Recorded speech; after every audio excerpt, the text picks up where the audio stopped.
is it, baby. That is what we love to see. Some freaking Cid action going in, bro. Clapping some cheeks against the Blood Queen, which, ooh, man, 3 episodes in and they freaking do not disappoint, bro. That fight was quite good, man. Quite freaking good. Now, I do wonder, how strong is the Blood Queen Elizabeth in comparison, not just to Cid, but just all his fights that he has had? Because I remember watching Annie News, I believe that's who made the video, with Cid versus his strongest opponent yet. And I'm talking about season 1, which was Aurora, Witch of Calamity. And that wasn't even her full form, her full power or anything.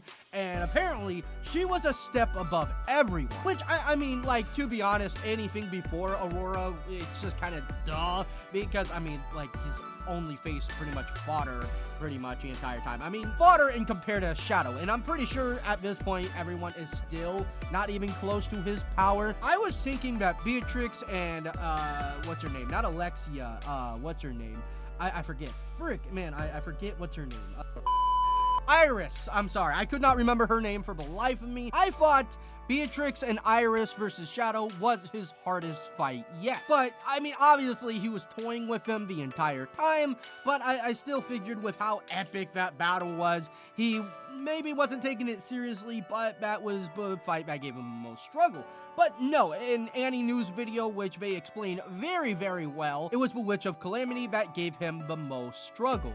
Or I should say the most fun. I would say the Blood Queen would at least be above Iris, I want to say, with how he was fighting, because he had to protect basically everyone that was there, which was Beta, Claire, who was actually about to be resting pepperoni, bro. That was crazy. Her and Mary show up, and Claire just gets absolutely murdered, bro. I thought, like, she wasn't going to die 100%, but I figured they were gonna have to find some way to revive her, because she got freaking pierced in the freaking chest. I was like, dang, bro. And on top of that, her curse, or whatever the heck her power was, I forget what was going on with all that, started freaking out, man, and started puffing out of her neck. I'm just like, oh, dang, bro. Like, I know she ain't dead, but girl cannot freaking catch a break, bro. Oh my god. Then Aurora actually shows up again somehow in Claire's body.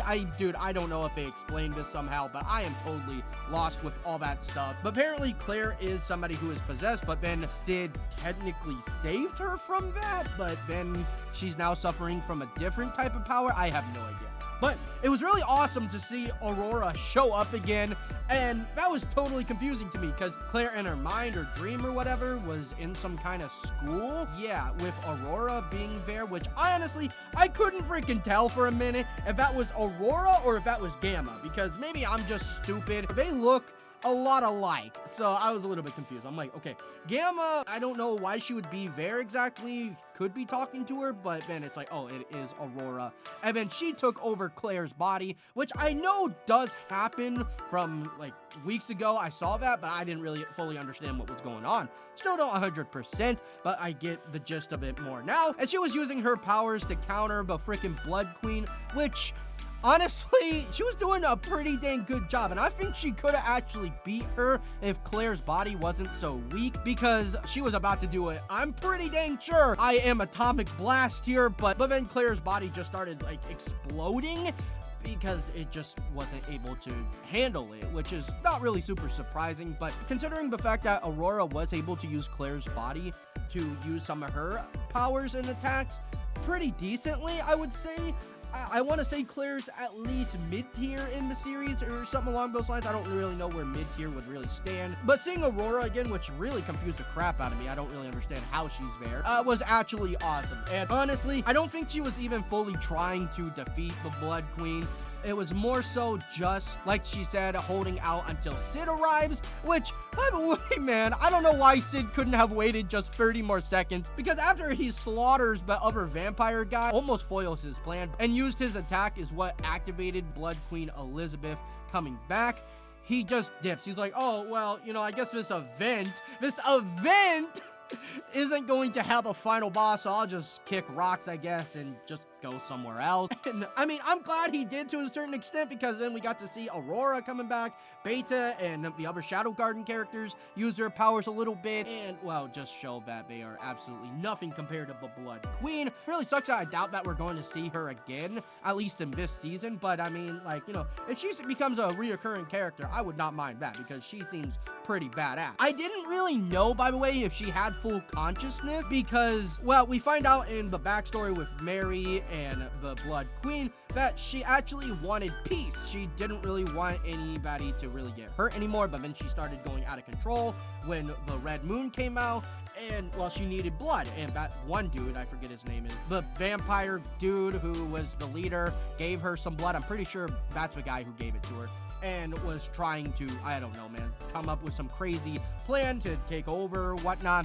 And that's when she started going out of control, right? So my confusion is, even though she was revived, and I thought she was just kind of a, I guess you could say, brainwashed zombie or something like that. I'm not really sure if that's the best way to explain it, but she's just out here to kill everyone, I guess. I don't really fully know what the heck was going on with her, but anyways, I thought she had no consciousness. She was just like, all right, I'm gonna kill everyone for whatever reason to gain power or whatnot. But then she actually had a conversation with Cid. It was a short one, but she wanted to know the man's name because she knew that she was getting absolutely folded by the man. So, I mean, I get that, man. You gotta respect your opponent who is more powerful than you.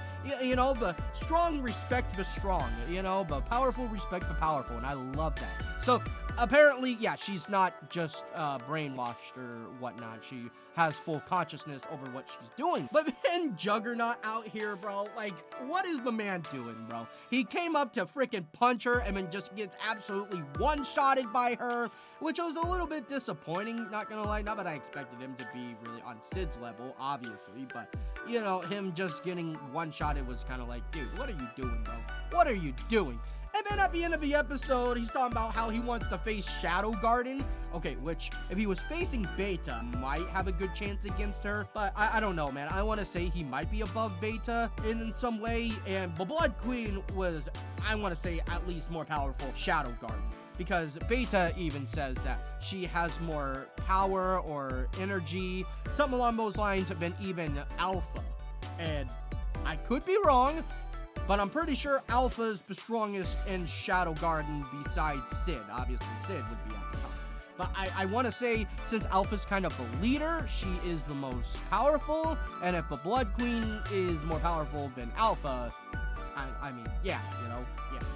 It'd just be kind of GG's. Yeah, Cid shows up, bro, absolutely goes on a tear, protecting everyone, and I love how this man is talking about how he can't lose a single one. He can't lose another one, and he's saying this out loud, apparently, because even Beta's maybe not responding to him, but is just, well, talking out loud too, how she thinks that Cid is talking about protecting them, and he doesn't want to lose anybody close to him, especially, you know, people in Shadow Garden, and she's just absolutely fanboying over the man, and I could be wrong. He's talking about the gold coins, because they are just absolutely shredded.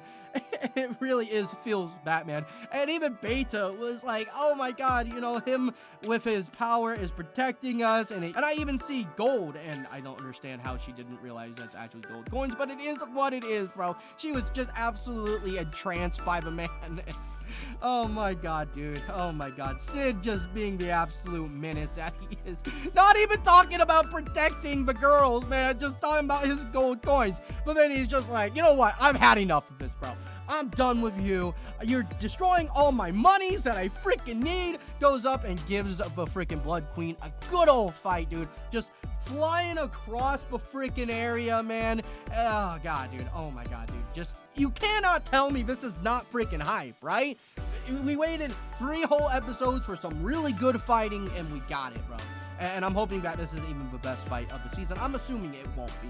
And dude, his power, bro. I don't even know where his power freaking ends. Instead of just blowing everything up with I am atomic, he decides to use a recovery atomic, which I don't know how, but it somehow, some way recovers, as the name implies, everyone back to their, I don't want to say peak condition, or at least to the point where they're not possessed, they're not ghouls, everyone is okay, because I don't remember if the Juggernaut actually got fully healed, because he said either his leg or his arm was broke. And at the end of the episode, we see the Juggernaut again, and I didn't fully pay attention, I guess, 100%. I didn't fully 100% see, but I think his leg is actually okay again. So, but apparently Cid has the freaking power to just heals everybody's freaking wounds. Absolutely insane. Yeah, dude.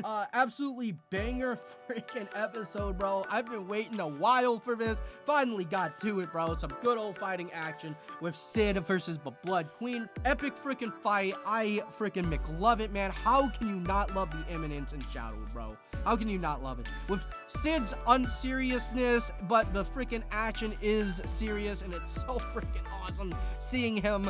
I don't even want to say go all out, bro, but just out here flexing and just treating everything as if it was a freaking game. Oh god, the Eminence in Shadow, bro. This is why we freaking McLove it, dude. The characters are great, the enemies that are built up are amazing, and Cid is just the GOAT. Shadow is Timothy. Aurora being back, that is certainly interesting to see, and somehow she's able to control Claire's body, which, by the way, when I saw that, again, I'm gonna bring that up, I thought she fully takes over Claire's body, like, oh, you know, now that I'm back, I can have a body to possess, I'm gonna be big chillin', but no, she just was there to help Claire out and help Shadow out, so, you know, that is cool that they're working together in some way, shape, or form. You know, she doesn't really have a grudge against Cid. Although, why the heck would she even have a grudge against him in the first place? He technically did help her a lot by setting her free. Awesome to see Aurora's back. Can't wait to see more of her and just being the absolute badass that she is. And the mommy that she is. God dang, bro. You cannot tell me the girls in the Eminence in Shadow are not amazing, dude. Oh. But people always saying that JJK has the best female cast, bro. No. I would say the Eminence in Shadow's female cast is way better. And don't get me wrong, I like Yuji, I like Gojo, but Cid, Shadow, he the GOAT, bro. He the GOAT. What can I tell you, bro? And he ain't no fraud. Yes, I'm calling Gojo out a little bit, man. I mean, I like Gojo, don't get me wrong, but Cid is Timothy. And the female characters, we'd love to see him as well. So, everyone, hope you all did enjoy the video. And if you would, please use code illyaderebusiness for your orders. I'd really appreciate that. And I hope you all have a fantastic day, night, evening, morning, whatever the hell time it is for you. Thank you all so much for watching, and I'll see y'all next time.